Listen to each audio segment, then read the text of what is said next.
Well, hello. I keep apologizing for the lights being on, but I live in a greenhouse. Basically, I wanted to talk to you about my Venus flytrap.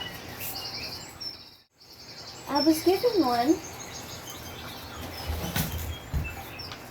and this is what had happened to my last one. And I had followed all the directions and everything, but it's not in the right medium. And I'm going to list the young man that I've learned how to better care for this plant properly so that it will survive and come back next year. So we're going to say, he didn't come back this year, but we're still going to try and take him apart. Now this is going to seem rather drastic, but we're going to have to remove him from all of this. Now I did get him a pot, and I made sure I got a pot because the water is going to have to stay in the bottom. They are a swamp plant. And I did a video on these before, but I didn't know what I know now. So I had to get a different soil.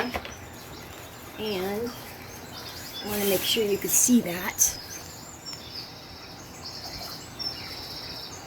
It's a carnivorous soil for just these plants. And another thing you want to make sure of is that you always use distilled water. You can use rainwater, but if you use purified water, bottled water, you're just giving your plant a slow death. Wow, that was a lot more soil than I thought. Anyway, so that doesn't help your plants any. And the rainwater, you got to be careful because you don't know if it's coming off of your roof or you just don't know what's in it. You don't want any minerals at all. And according to this guy, you want to be careful what kind of pot you put it in too. So if it's ceramic, you've got to know what the glaze is. You don't want to put it in a clay pot. So we're going to go ahead and get it wet with just some distilled water. They say it's easier to work with when it's wet.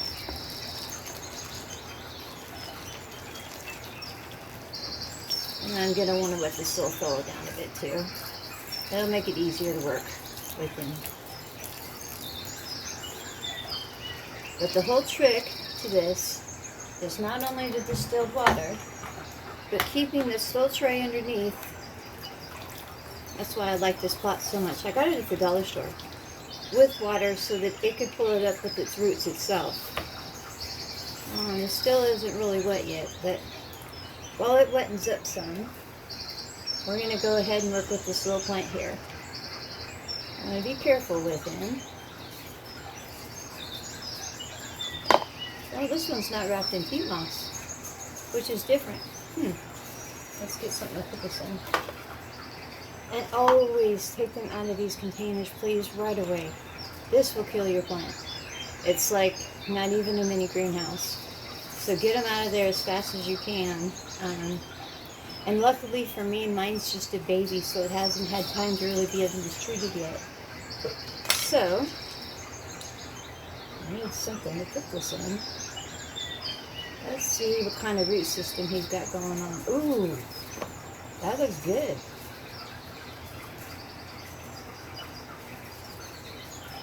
You don't have to get every little bit of the old medium off of it because you don't want to harm it. This is its roots. You don't want to mess up with its root system. So you just gently, just keep on working with it. It's not necessary to get it all off. Oh, yes. See, I was lucky to get him so early in life. Alright, well, he has some roots there. And of course, you always want your roots to try to keep pulling from the bottom. But when I link you to the video in my description, if you're really interested in growing these kind of plants, you might want to follow his channel because he belongs to a whole community of carnivorous plant growers, all kinds of different ones, pitcher plants. Really interesting. I don't know if I'm going to get into it or not, but I wanted to make sure that he had a healthy home. So we're just going to put him back in here really nicely. I haven't named him yet. I was thinking of Kermit. The person that gave it to me thought I should name it Killer. I don't think I want something in my house with that kind of name. So,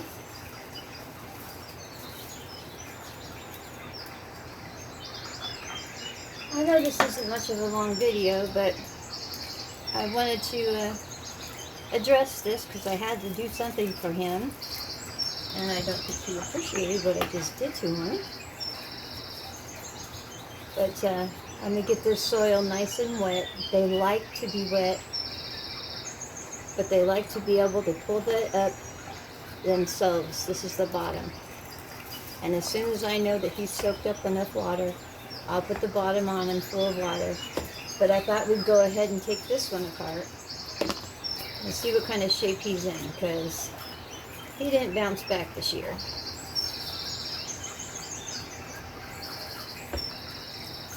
Not at all.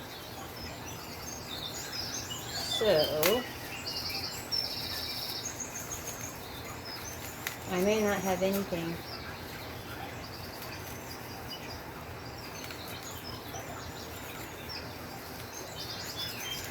Which would be a bummer. But it was my first try. And he wasn't in great shape when I picked him up. Whenever you want to get these from Lowe's or Home Depot or any place like that, you want to get them as soon as they get them in.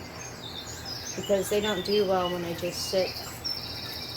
See, yeah, I don't think he made it. Yeah, I'm not seeing any root system on there whatsoever.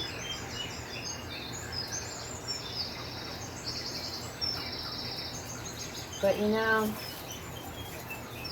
gosh, I hate to give up on a plant.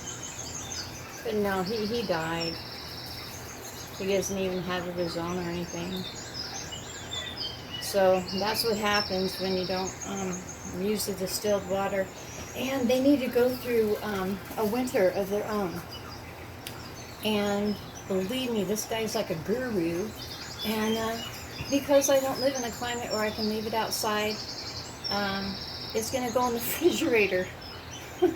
I think it's from October to January or February. I'll have to check again. But yeah, my Christmas cactus, Thanksgiving cactus, and well, Kermit here is going to end up living in my refrigerator. It's a good thing I don't have a big family. I don't know how they feel about having plants in the refrigerator. But that's all. Welcome to Kermit. And I hope he likes his new home. And we'll see if I can pull this one off, because it'll be the first time I actually succeed if I do. You have a lovely evening, and I will as well.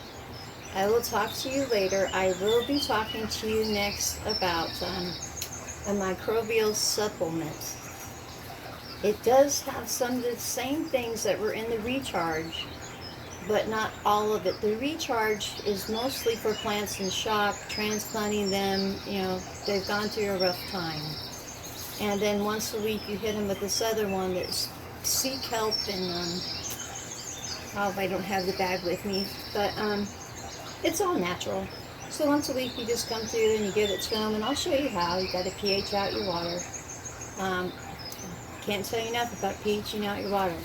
Now, I didn't pH this water because I wasn't told to. I was just told to use straight up distilled water all the time. Or you can use reverse osmosis if you have it. Or rainwater if you trust it. Me, I went ahead and went with the distilled water. Again, have a lovely evening, and I will say goodbye to you. Bye.